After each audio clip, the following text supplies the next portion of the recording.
Yeah, I didn't finish the survey. Okay, everybody. Well, thank you for coming to our next, latest installment of the Music Tech Meetup group. Happy to see so many familiar and so many faces, which is awesome. There's been some really great conversations in the back, at least, about really cool events and stuff starting to pop out in the music tech community, and which is really exciting. One of the big ambitious goals that we had when we started this was to get enough people in the room together that cool ideas would start flourishing next to and around the group, and it seems to be happening, which is awesome. I hope that continues. And we'll have a more formal discussion about that after, but first we're going to have a presentation. It's going to be a little different. For those of you who have been coming regularly, we usually have demos or discussions about people that are working on specific technologies. I met Harris at the last event, or one before. Okay. And he mentioned to me, he's like, well, I'm mostly from the tech side, from the dev side, and I've done some really cool work for a couple of different music tech startups, and I would like to present to the group and talk to the group about the dev side. We've only really talked about the opportunity tech side and problem solution side. This will be more of a discussion about how do you put one of the technology piece together for one of these startups. So with that, I'll turn it over to Harris. Cool, thank you. So hello everybody. I don't think I know most of you. So I'll introduce myself. I'm Harris Ali. First question for the room. So how many people here are programmers? Okay. So how many people here are not like musicians or anybody else? Okay. Cool. I'm just gonna cater it in a certain way for that, okay? So I'm not like nerding out about a bunch of stuff and no one knows what's going on. So just to introduce myself, so I moved here from San Francisco about 4 months ago. I currently work as the head of mobile for a drone startup called Skycatch, where we like build drones and build software for them and do a bunch of fancy things. We just have a mobile app we just released. But I'll give you a little bit of my experiences and then get to easy audio. So when I started working in the music tech industry, it was in the summer of 2011. I started working at a startup called PulseLocker, these guys. And the team was the two founders, and I was the first programmer. And we essentially built an app that allows you to DJ streamed audio tracks. So it was similar in idea to Spotify, but we wanted to figure out a way that we could actually DJ those tracks, not just play them back. So we needed to do a bunch of like complex kind of like scratching, processing on these tracks, cue points, all this kind of stuff. And I learned a lot during that time, which 2 years later, after I left PulseLocker, I found myself at Beats Music, which is the music subscription service from Beats by Dre, which eventually became Apple Music. And during that time, I just ended up doing like a whole lot of work on like the iOS platform. So I'm gonna go ahead and just say I'm not gonna give a lot of love to Android today. My framework's for iOS and Mac, so I'm gonna just be kind of focusing on that. But through this process, I ended up learning a lot about different streaming technologies. And when I started streaming audio tracks during that time, it was a lot of open discussions with like me and the guys at Beats and people at like Spotify, and we're all just talking about the best ways to stream these tracks, to do more than just play them back, but to do maybe a couple more interesting things. For instance, like SoundCloud, for a really long time, the way that they were generating their waveforms on their site is that they would post-process them, and then they would serve up the snapshots and the overlay their like position tracker on top of it. And we're like, why don't we just generate the waveforms in real time? Can we just do something like that? And there really wasn't that much stuff to do it. So after I left Beats/Apple, I worked on this framework called Easy Audio, which became my toolkit to do a couple things. In the beginning, the first version of it was just a library to give me access to the microphone, and then to just plot a waveform. And it was like the most boring demo like in the world. I was like, but there's a lot of science in it. And I ended up adding on more components over time. It's about 2 years old now. and we introduced like a bunch of components for like recording audio, for playing back different types of audio files, which sounds really boring, but we're kind of doing this from scratch at the time, and calculating FFTs, which are useful for if you want to do things like beat detection or pitch detection, which you can pipe into other interesting systems, like if you wanted to do an audio-visual type of like art installation, art piece, you could capture in the audio, calculate, use a beat detector and start like strobing the lights, or create like an interesting particle system and have it sort of react to different frequencies in different ways, like hot and cool colors or something like that. Well, what does FFT stand for? Fast Fourier transform. I should have explained that. So it just breaks down like an audio signal into its different frequency components, and then you get access to different frequencies with the highest energy you can think of. So like when I'm whistling like a certain tone, like, that's the frequency. Let's assume that was at 440 hertz, like a C or whatever, and that's, you know, if you looked at a frequency plot, you would have seen just a whole lot of energy in that one little area at 440 hertz. So I'm gonna go ahead and just like give a very simple example of the kind of thing that Easy Audio can do.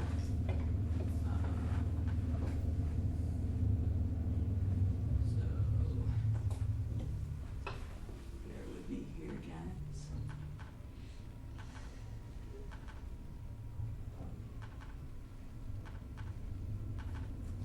Okay, so this is what you get when you clone the repo. It's going to give you a bunch of different examples. Not sure if you can see this, but essentially it goes from like very simple to more complicated, and it has different examples for if you're doing mobile development for iOS versus if you're doing stuff for desktop for Mac. So the boring example I was telling you guys about earlier is taking in microphone input and then just displaying a waveform from it. So we have this guy right here, so it's just reacting to my voice, and so I can plot this is like plotting the real-time buffer of what's coming into the computer, but I can also do like a rolling plot, which is what most people are used to seeing. So this was kind of like the first example. Then started to do a couple more like interesting things, just expanding the toolkit. And the whole idea of like why this was written was just so like you could do stuff like this with like one line of code versus like 300 lines of code. One of the demos that I typically do during the talks is like I'll go through an example of like doing it from scratch without Easy Audio, and it'll be like I'll spend like 15 minutes like writing about 200 lines of code, and it'll be like, all right, now we have a microphone. But I didn't want to do that to you today. So this is just like playing an audio file from the computer. It's like a file that's like on the phone. You can imagine like the documents directory, and it's just letting you seek through it.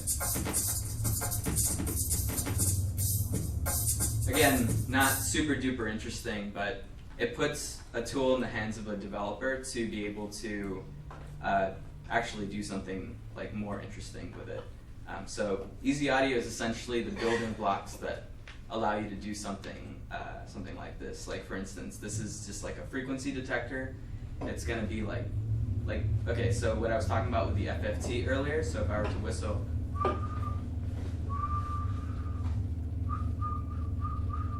well, it's gonna pick up the highest note on there. D6. Okay. So kind of going back, so that is some of the simple stuff that we can do with it. Now, if we want to do something a little bit more complicated, we could do something like this. So what Easy Audio allows you to do is take certain components and subclass them, which is sort of to make them your own, and you can take that plot and do like more crazy things with it. So this is an example of taking that waveform that you saw and putting it over the edge of a circle, and so we can create something that looks like this.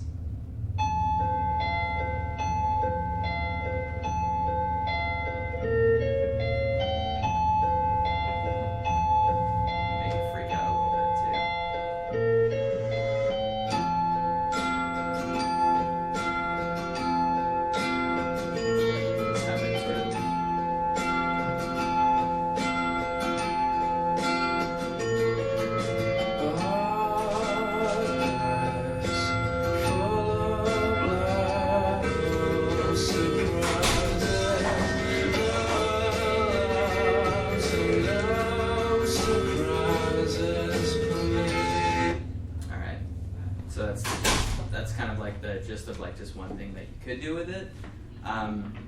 Some more interesting, even more complicated examples of something you could do with it is an app that I worked on recently called Detour. So essentially what that is imagine so has everyone here listened to a podcast before of some sort? So imagine like a podcast that allows you to interact with like the real world. So essentially it uses your location and creates an audio story around you. So I can give just a very quick video demo of what that would be like. Now go explore. When you're done, meet me outside the door by the windows on your right. So this is what you're going to hear in the headphones, and it's going to direct you where to go. Hey, good to see you again. Let's continue the detour. We'll take a left and we're going to walk up the pier, stopping when you see the giant submarine. Descript. So this tool right here is called Descript. So we created our own editor in order to allow people to make these like adaptive audio walking tours. So essentially I guess she's going to explain it better, but essentially what it allows you to do is outline areas where you want someone to walk, and then you can trigger different pieces of audio, different narration, different background music, and special effects. And what Easy Audio was doing is mixing all those different tracks together in real time, stitching together rules that we essentially learned a lot from how people do in radio, and to fade in tracks the way that you would fade in tracks, pan background music underneath narration track, and just do like fun little things like this, and then kind of got a little bit App more for producing creative with it. detours lets you easily create location-based content. Start by drawing your walking path, highlighting where you want listeners to stop. Descript automatically breaks up your document into sections for each segment of the tour. Descript also estimates the time of the narration, as well as the time remaining to reach the next stop, so you can make sure your narration is perfectly paced. Create tours that follow a fixed path, tours that fork depending on user feedback or the time of day, or tours that are completely non-linear, with narration that triggers as you reach hotspots, with separately triggered tracks for music and ambience. With So that's what we did with Detour, and it's really cool. If you haven't gotten a chance to check it out, I think there is one Detour for Austin. It's based in San Francisco, but the one in Austin's collaboration with Radiolab. It's really cool. It's like the first serial killer in Austin. You should check it out. Do it at nighttime. It's crazy. So then, along with my development for Easy Audio, so I've had a lot of like good friends throughout the process. Two of them being so Ari from AudioKit. So these are two other frameworks that people predominantly use. So the top three frameworks that people use in the world for iOS are going to be Easy Audio, AudioKit, and the Amazing Audio Engine. The AudioKit's written by my friend Ari, and the Amazing Audio Engine is written by a guy whose name is Michael Tyson. It's not who you're thinking of. So those guys, so if you're kind of looking into building an app, you might be asking yourself, which one of these should I actually use? If you have these different options, you have Easy Audio, you have AudioKit, you have the Amazing Audio Engine. It's a good question. So I'm going to answer my own question. And so what I think AudioKit is really, really great for is it's advertised as like a synthesis and effects processing toolkit. And what that means is like if you're trying to generate tones, or you're trying to generate different sounds and like put different effects on them, like a chorus effect. Think about like an effect is what you would consider something that takes a piece of audio and then does something interesting to it and outputs it, like a guitar pedal. So what AudioKit does incredibly well is synthesizing these sounds and processing sounds to make new sounds and do some really, really interesting stuff. So I wanted to do a quick demo of a really cool synthesizer that's in AudioKit.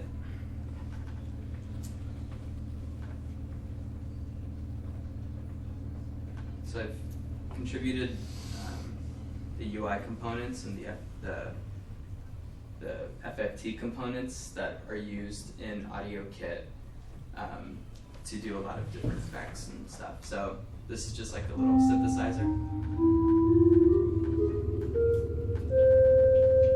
And you can just like mod. And you can, this guy's got. Alright.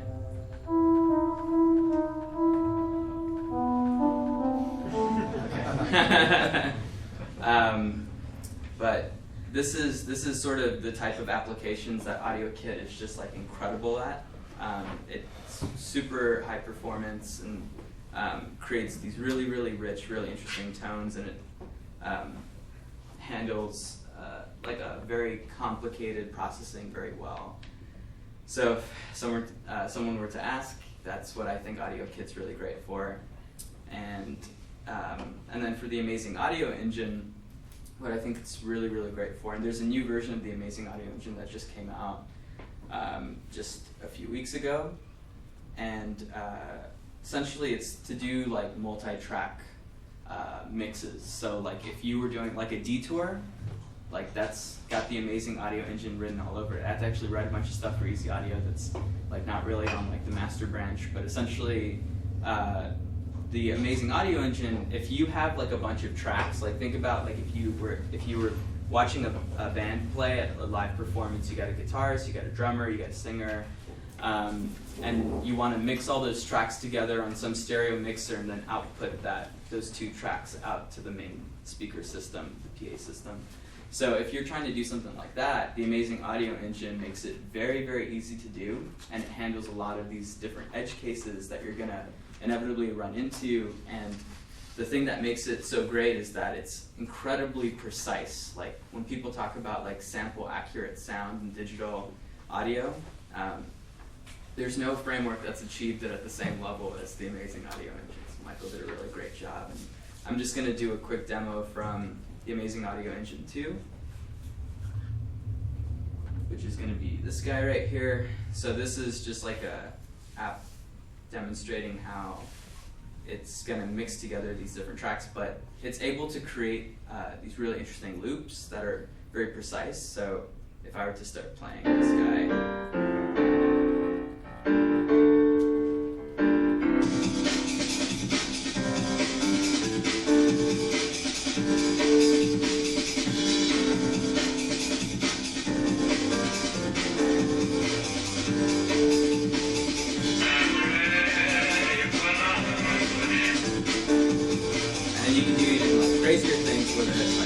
adjusting the speed of the entire mix in real time.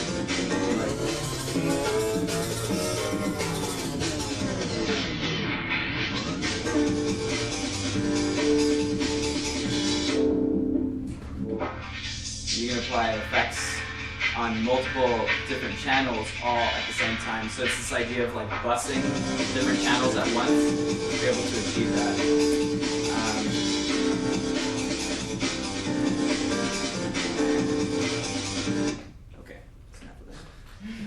And so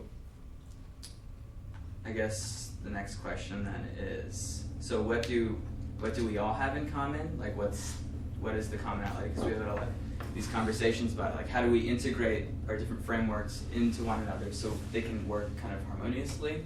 Like sometimes people want to use the Amazing Audio Engine to do some like live mix, generative sound type of application, and then they want to use the waveforms from Easy Audio. So like, how can we design our frameworks so that they work very modularly with one another?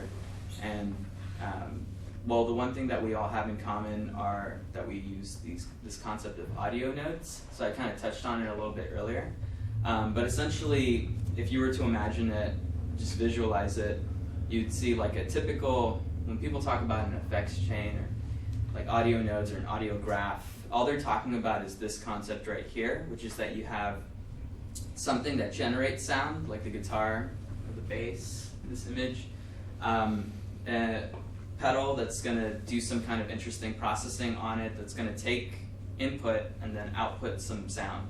And then there's going to be an output at the very end of the chain, which which is going to be that speaker, that amplifier. So if you were to take this and make like a little bit of like a engineering-y looking diagram, then you're going to have like a generator node, which goes into an effect node, which is then going to go into an output node. And that's like the basis of like everything. So, so I've been thinking a lot about like, well, you know, what would be like the next thing, at least in terms of easy audio. So now that you have a general gist of the components that are in there. And so thinking about these nodes, I've been working on this new component that and with my experience with streaming audio, so I've been working on this new component that is a node that accepts stream tracks. So think about like if you were streaming a track from SoundCloud or Spotify, you could start streaming it, and then put it into an audio effect chain. So now not only are you, like if you think about what we're trying to do at Pulse Locker, like not only are you just playing a Spotify track or SoundCloud track, you're also able to do a bunch of interesting processing on top of it. So you can put a chorus effect on it, you can put like a distortion effect on it, but more interesting to me for an app that I've been working on recently, you can do real-time pitch and time shifting, and you can seek through compressed audio. Bless you. So I'm going to give a demo of that, and essentially the whole idea here is taking all this other work that's been done before to allow us to play back audio and do more interesting things with it.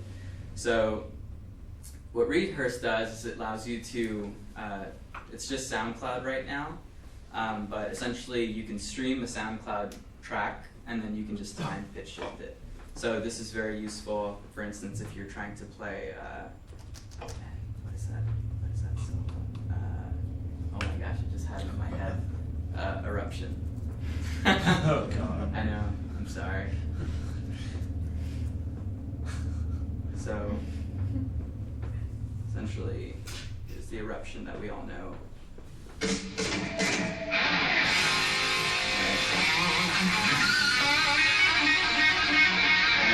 the part that we all like really know is going to be about Maria.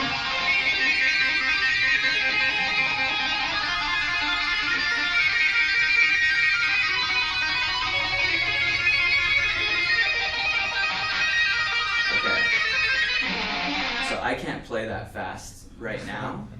So you, like every musician, you do the same thing though, right? You slow it down and then you try to play along to it. You play along to like a metronome going slower, and then you gradually increase the speed until you can play along the track.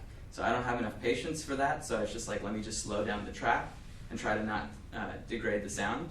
So with this guy, we can just adjust the tempo now.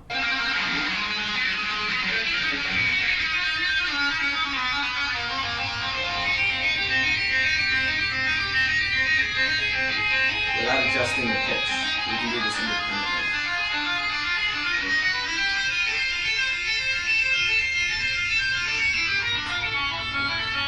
The pitch isn't so good on this example, but I can definitely play it at this speed, and then you just like speed it up until you're feeling like really good, and then just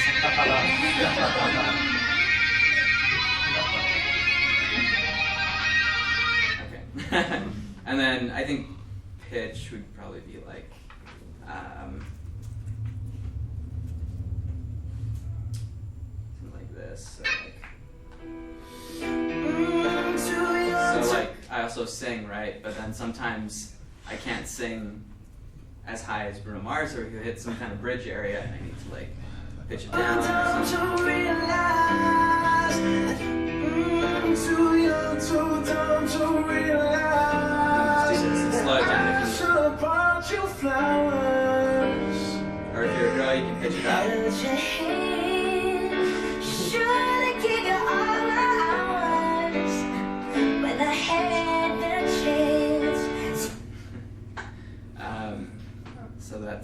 So that's what's coming.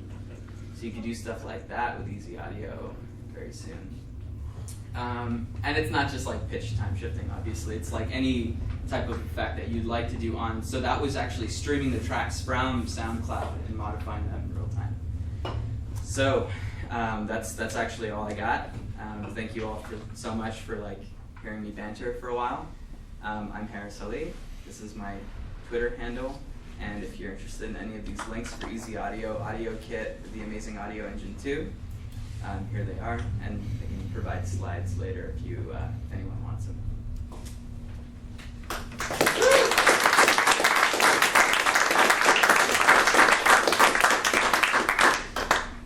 Any questions? Oh yeah, question. I have one. First of all, thank you for your presentation. Wanted to ask about the SoundCloud API. I've heard recently that they are pulling back on how third-party developers, how frequently they can access the playbacks and other kinds of stuff. Has that been an issue for you, or do you have a sense of if they're closing that down for third-party developers, or if it's going to be around for a while?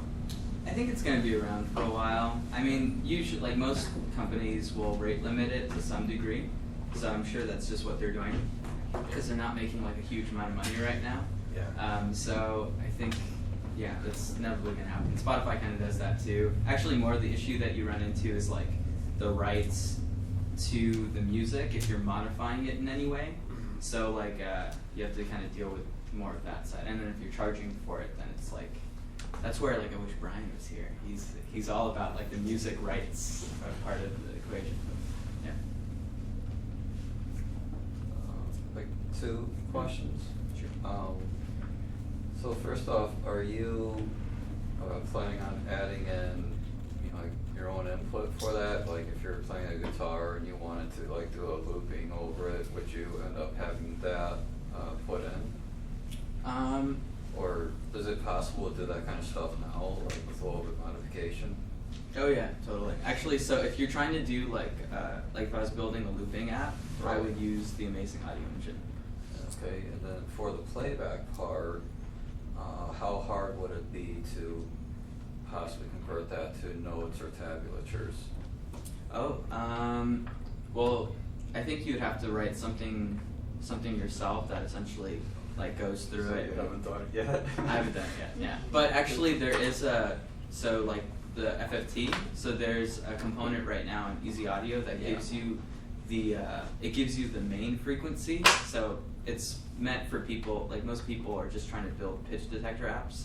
Right. So it'll give you the main frequency, but essentially the FFT is not just telling you one; it's telling you all the main frequencies.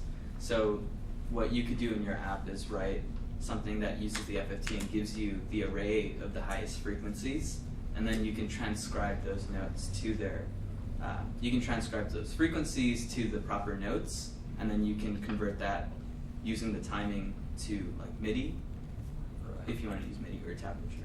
Would it? How slow would that be? I mean, would it even be possible to do something like that in real time, like you're doing with the pitch changes and detection, or do you Oh, think yeah. that would end up? All that processing runs in real time. Actually, Easy Audio is one abstraction over The Fourier? So Okay. there's the FFT, then there's a framework called Accelerate Okay. that is the fastest FFT around. Everyone advertises their FFT as that, and then so it's the fastest FFT around, and then that gives you the spectrum. It gives you all the different frequencies that are the highest, and then I just pluck out the one that's the highest. But you Okay. already have that, yeah, and you can do that in real time. There's something called UberChord that they're a startup and they did that. A real time, you just play a guitar and it shows up on your phone what chord you're playing. Okay. Cool. So for somebody like me and I hope other people in the room that really have no basis for this is the first time I've seen any of these frameworks before, where would you recommend that we go to find out about other frameworks? Obviously we can take a deeper dive into these on your GitHub links, but just if we want to explore further, where should we go? I would say, it's a great question. Well, there is a repo on GitHub that's called Awesome iOS that has a bunch of different, it has a bunch of the best frameworks for different types of, different components of the app that you'd build. So under the audio one, it has these three frameworks in addition to a couple other ones that are more kind of specific in one thing. So that's one place. Should probably show so in the Easy Audio the GitHub. So there's a really like, I went through a lot of effort to do this, guys, so you have to use it. So there is a really detailed like README that just pretty much like introduces all the different components, and then it has like just a bunch of examples that just work out of the box. So if you were to like go to GitHub, you don't have to be a programmer or anything. You could just like download a zip that has all the code in it, and then inside of here, it's gonna have a folder just called like examples and like iOS and OS X. You're gonna need to have Xcode installed on your computer, so that's like the one prerequisite. But if you just open up this examples iOS, or if you're in the OS X, examples OS X, then you can just, it's gonna just open Xcode, and then you can just kind of immediately pick one of these guys, like and just hit play, and then it's just gonna just work out of the box. So you can get started with that, and then if you scroll through, it's gonna kind of show you what to expect, and if you have questions about stuff, you can just, I hate saying this because programmers say this all the time, but you can read the docs and then have a better idea how to do these things. But yeah, this is like the desktop version of the microphone. Have you experimented with the web audio API, and what are some things maybe that you've learned about the differences between like what's available on the web versus iOS versus maybe Android or something like that? Totally. So actually, so the web API, web audio, I met with Chris Wilson, who's the maintainer of it, and actually talking to him is how I architected like the newest version of Easy Audio, like the 1.0 version. So, I'd mentioned before with like the different nodes, how it's all kind of like node based. It's the same thing for Easy Audio now, and actually Audio Kit is like even more of that. And so essentially you can create these like, you can create these custom nodes and they connect to each other. The only difference is that like, I guess with the web audio API and what Apple has done with their new AV audio engine APIs has been when you have like different nodes, you can install like taps on them, which a tap is just saying like, like say you had a guitar and a guitar pedal and you wanted to tap the guitar pedal because you want to see what the audio looks like at the end of the guitar pedal processing versus like clean out of the guitar. You can install taps to do visual stuff. One of the tricky parts of like doing audio apps is that it's doing like the UI layer, because you will inevitably run into like threading issues. Like you have multiple, like one thread of your application's playing audio, one thread's rendering the UI, and synchronizing between the two in real time like this can be a little bit challenging. So the web does it slightly differently, and I've been very intrigued by that. The Recurse app, you said that you did it for streaming tracks. Is there any way that you could upload a track? So for example, like if you're learning an instrument and like that solo that you showed, it takes a long time to get that like perfect muscle memory, so you have to do it slower until you build up, and you can just kind of do it without thinking. Is there any way that you could record a song that you wanted to play, like something that might not be streaming, like obscure classical music, if you want to play cello or something, then you could slow it down and practice with it? Yeah. So essentially, the streaming node works for any like remote piece of music. So it's not contingent to like SoundCloud or Spotify. Okay. I probably should have clarified that. So it's like, it can be just like, if you find an MP3 link on the web somewhere and you copy and paste it into here, it'll work. Oh, perfect. Something like that. So I see a ton of applications and a lot of opportunities here. So I'd love to talk to you more about the legal, copyright, and capture side of it as a separate entity. But it seems like the collaborative opportunities for what you're doing and the, I hope, open source. Oh yeah, all these are open source. Yeah, like MIT. Seems like there's a lot of opportunity, but I just have a ton of questions for you that include, what the different applications and the different opportunities for stuff like this. So, with the capture side of it, with SoundCloud, can you capture a track legally? Do you have agreements with SoundCloud and stuff like that, or are you just taking MP3s? Oh no, I mean, so I'm just playing their tracks. It's just yeah, it's okay. like just purely playback. But if I started writing them to disk and like emailing them to my friends, that'd be an issue. Yeah. Yeah. Seems like that could come up. Yeah. You know, but there's a lot more opportunity than there is a challenge to it. Mm-hmm. Well, Great. most music streaming is actually most companies live in like a gray area where if you really know what you're doing, you can steal music from pretty much any of them. No one cares until you start making money. Exactly. For the most part. Groove Shark. Yeah. Yeah. Just had another general question. Is there a standard way, like an algorithm or something, to take like a 4-minute track, or like a fully composed song, and pick out like the 20 seconds that are like the primo sample portion of it?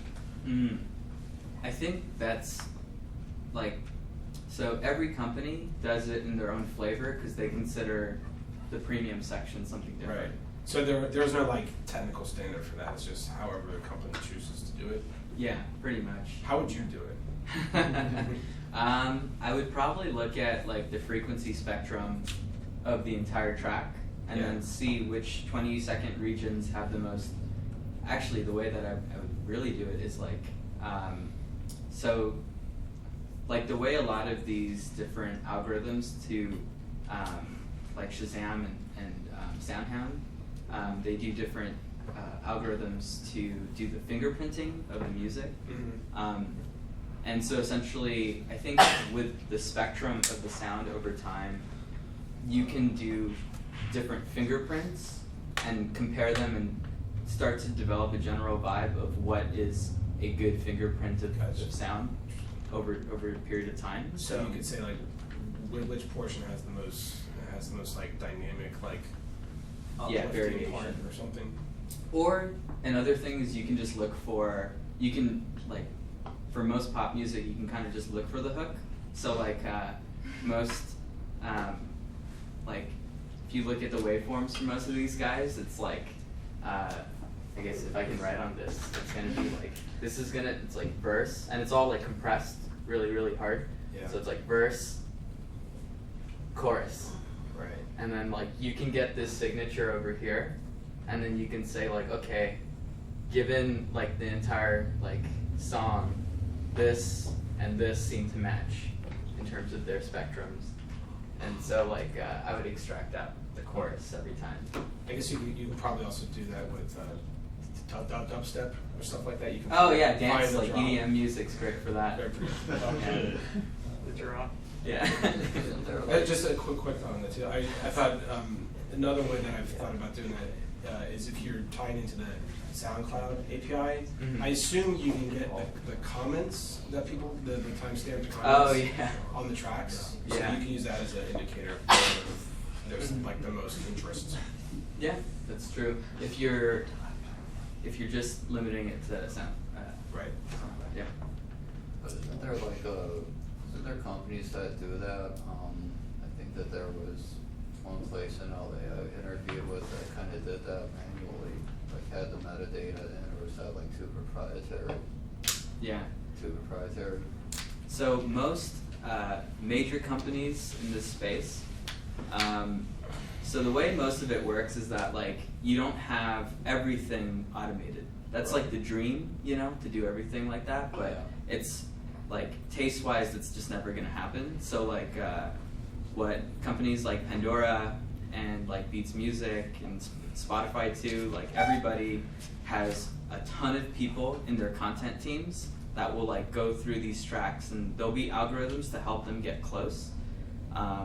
Like Spotify just bought Echo Nest, which is like a huge, you know, audio database, like smart extract out like the beats per minute, the danceability, like all these crazy parameters from it, and it could tell you, you know, better than anything that I could probably write, like where those regions are, but there's still people that are shifting them slightly. That's like their job. Yeah. Is there anything in your model for the artist? You know, it seems like there's a lot of capture, but the people who are making the music, is there anything in your, that you're doing to protect the people who are making the music that you're changing? In terms of like the stuff that I'm working on, or In general, well, so for my thing, it's just more of like an open audio platform. So people could be streaming like speeches or podcasts too. So, my interests have always been on the audio itself and less of like the music business side of things. So that's actually why I don't work in the music industry anymore. But yeah, so mostly what I just focus on is just the audio part of it. From your rehearse app, you were showing you can slow down a song without changing the pitch. Mm-hmm. How did you accomplish that? Was that from your library? No, that's actually Apple provides a set of different audio. They call them audio units. So essentially, if you look at like a graph with nodes, living in every node is an audio unit, and it's like a hobbit, but it's like and that's actually like the key processor. So out of the box, Apple provides like a whole suite of them. So I experimented with like a bunch of like different, like ones that were written by like all these people in like the 90s, and I was like, those have to be the best ones. But turns out like just the default one that Apple has, they have a new one that they developed in like the last 10 years that's like great. So I just used that one. Follow up to that question, out of the box, like with Xcode and an iOS device, like how much can you do without needing like extra libraries? You could do a ton. Actually, so Easy Audio is just iOS and Xcode. There's no external libraries besides that. And I think even crazier is like if you look at the Audio Kit examples, there's like, that synthesizer I showed is just an example app. He like put his own custom graphics, but then there's like a particle system one that's really beautiful. It's like 4 million particles reacting to audio in real time. That's using Metal, which is the newest graphics API for iOS. It's like even faster than OpenGL. So all of those are sandboxed in like the Apple iOS ecosystem, so you don't have to worry about any like compiling any old C++ libraries. Because I remember that was really, really frustrating for me to get started with all this. All right. Sorry. I kind of have a question. Yeah. It's a question for both of you because it seems like you guys are kind of lined up. I don't know if you wanted to say something about your app and talk about the difference in technology that you use. Sure. So my project is called Synesthesia, and it's audio reactive visuals for musicians. So it's something where we take in audio, a live stream of live music, not streaming from the internet, but directly, through a microphone, and then it sends it. We do a bunch of processing on that audio to translate it into these sort of parameters that are based around how humans understand music, and then we send that data over to OpenGL visuals. Looking at this, I was like, we probably could have saved ourselves a couple months of that time. I was thinking. Yeah. So it's really cool. I'd love to talk more about. It's always your interesting experience. building it from scratch. Yeah. Cool. Awesome. Well, thank you very much. Great.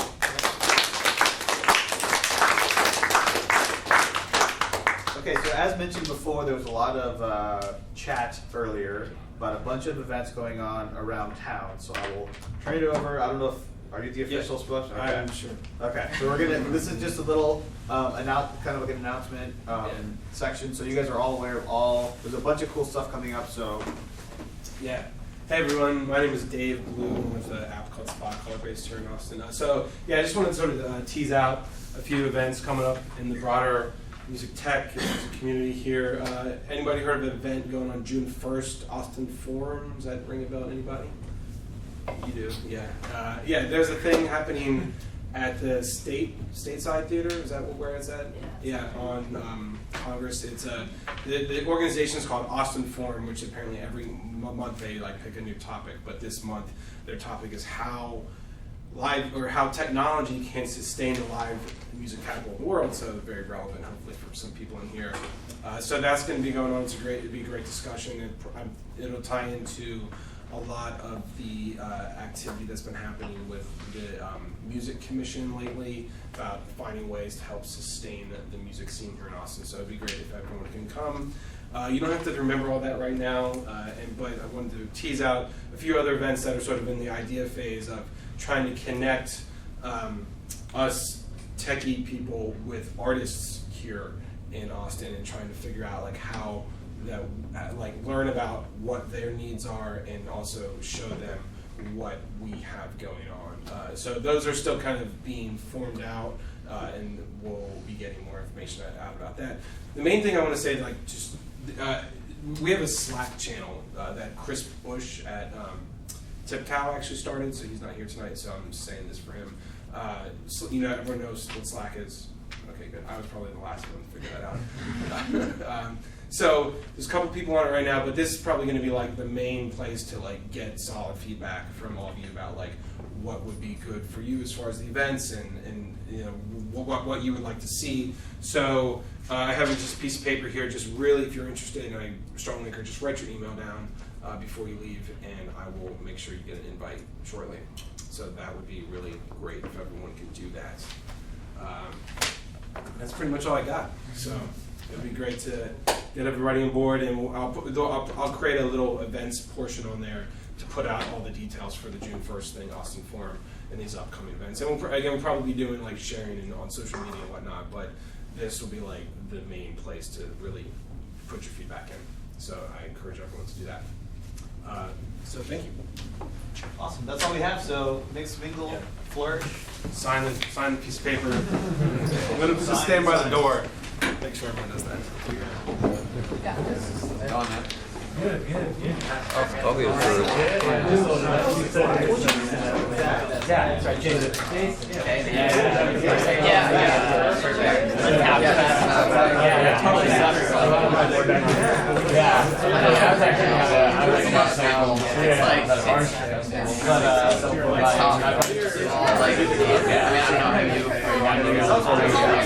I'll be at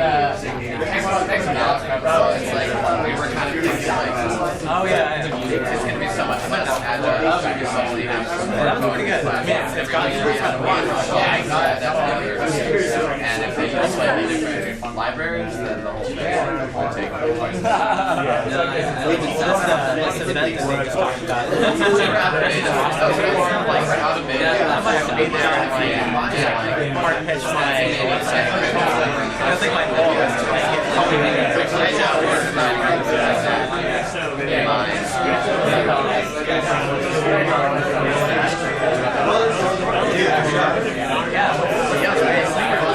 now to see how our efforts can help that we've now paid successfully Dr. One of the things I was testing before we pushed out was fun I just pulled their listing and just made a playlist. And how's it going? It's all good. How I like to have more of just I wanted to talk to you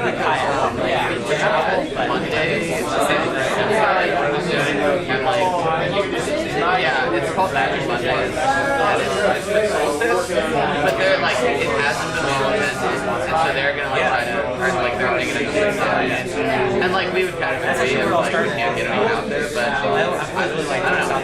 I was thinking people talk about now that they're probably really thinking about this and maybe trying to listen to everything around to come out here 5 seconds. Anyway, I don't know. But great. I guess you want to put that on your radar. Cross-reference adding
Right now, we're bootstrapping for like 6 months, and then we did a family friend round, and now we're almost another round of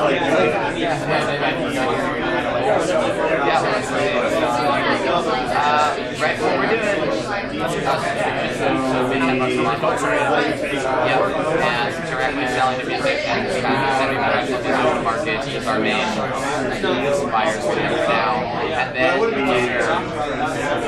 well, right now we're also having the story of our offering, selling the menu, and also the idea of branded audio reactive content, or like, Red Bull wanted an audio reactive logo, so they could put on screens during all of their events, stuff like that.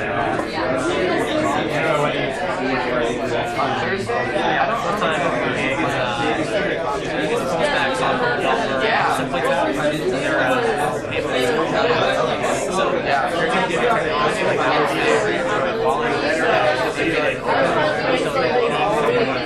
Our staff like an interesting way.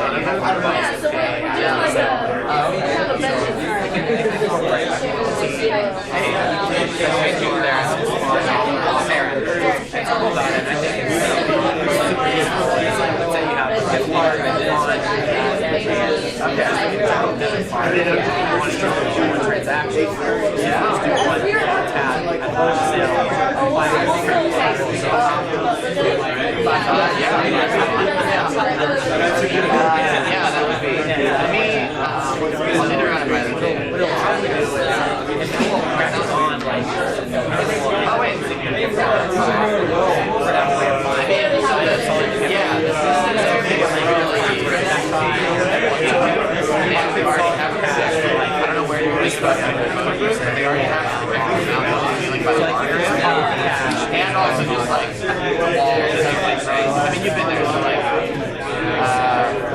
it's set up a camera. And the other one is set up a screen. It's really good. Back in technology, it's awesome. Been around since like 2000. I don't mind it's good to call them.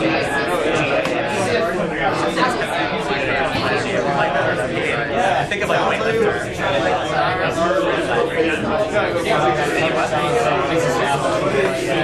All the ones that they take.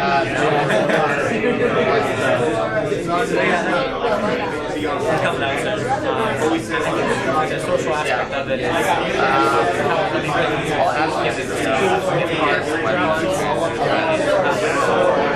would it be okay if there were also aspects of offering technology, like it's like you're like really busy, you're like all right, just go make it downtown, like okay, what should I have for dinner? Okay, this one's close. That's offered here. Okay, here's music. It's got an next door. It's like convenience.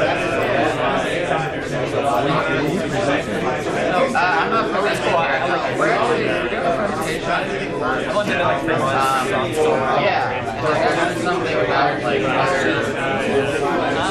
branded by almost 10 years now. I came out here probably not. I don't think that. Oh my god. Anyway, did a lot of schooling for engineering, web, audio,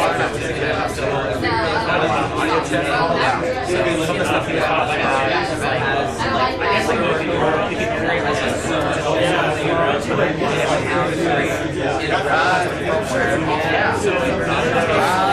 audio diagram, build for more into that. So like, should be something that's anytime, like car starting systems. These things for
It's very sticky town. Like out here, you're probably the same.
We should just talk later this week, maybe tomorrow, or the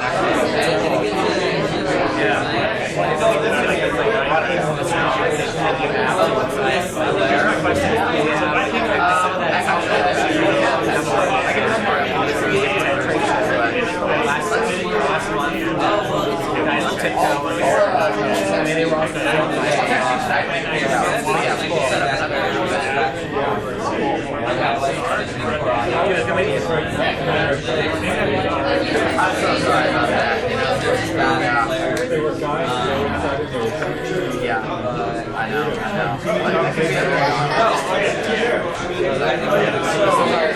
It's kind of like submitting a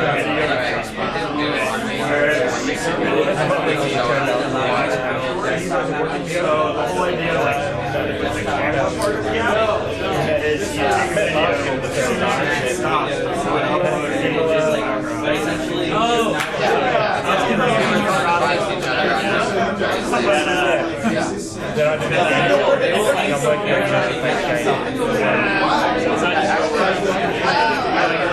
so it's a sponsored experience outside of someone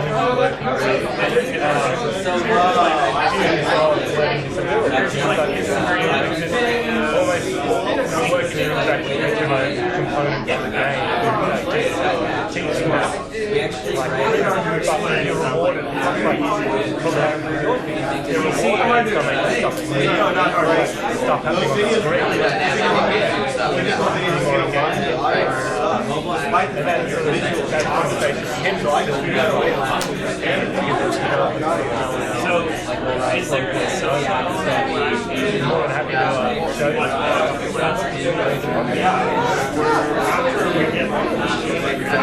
a lot of kind of experimental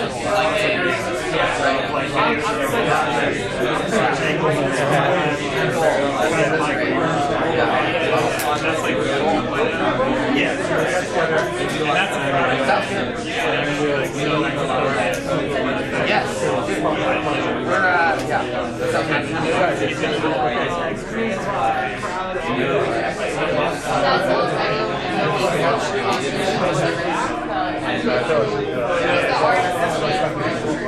you so? How's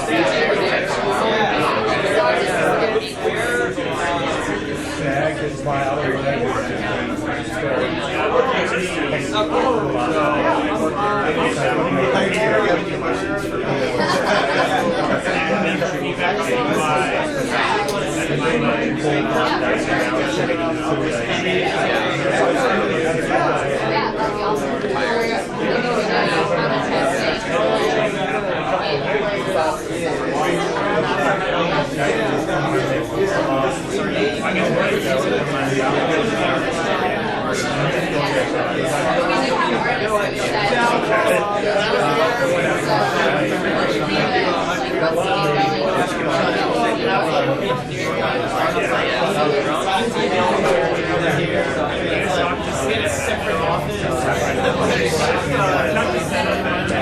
Yeah, I talked about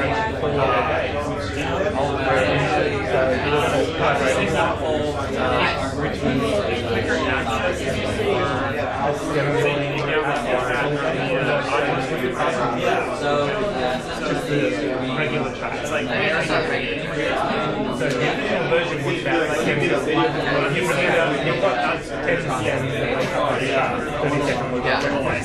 as you play, each time you go through a lap and get that prison, it unlocks which is really like Oh, it sucks. So when they got acquired, like 4 days before the match. And Matt was flat out said, I want to come back. But it was one that we had canceled. I don't think I can come back after that. I think it's the worst. Whoever led Red, I think he might have been around. He's like, I want to come.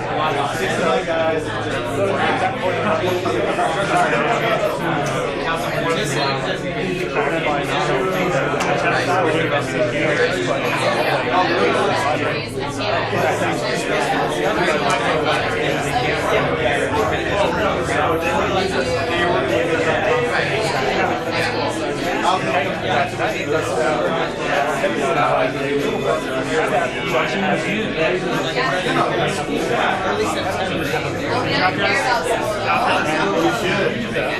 You got that school? Drop camera. The other thing is that